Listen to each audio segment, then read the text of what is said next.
गणराया महायुतीच्या नेत्यांना बुद्धी द्या, जेणेकरून ते चुकीचं वक्तव्य करणार नाहीत.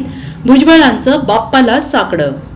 महायुतीच्या नेत्यांना बुद्धी द्या, जेणेकरून ते चुकीचं वक्तव्य करणार नाहीत, असं साकडं राष्ट्रवादी अजित पवार गटाचे नेते आणि मंत्री छगन भुजबळ यांनी गणपती बाप्पाला घातलं आहे. शनिवारी देशभरात लाडक्या बाप्पाचं मोठ्या उत्साहात आगमन झालं. गणरायाला प्रत्येकजण आपली इच्छा पूर्ण होण्यासाठी साकडं घालत असतो.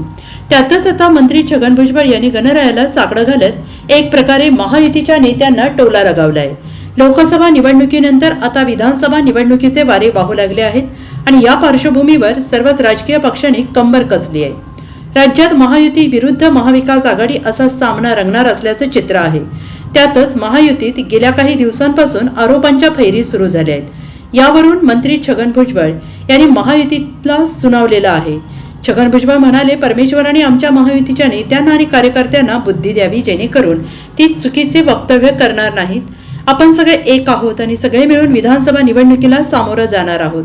कुठल्याही प्रकारचा वाद निर्माण होईल असं नेत्यांनी वागू नये.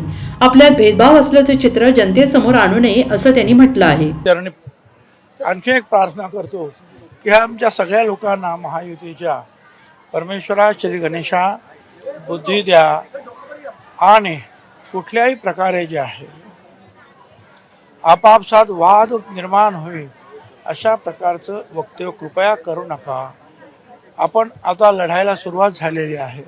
अशा वेळेला आपल्यामध्ये कुठल्याही प्रकारचा जो आहे भेदभाव आहे असं चित्र जनतेसमोर जाता कामा नये. Bureau report, SBN Marathi, Mumbai.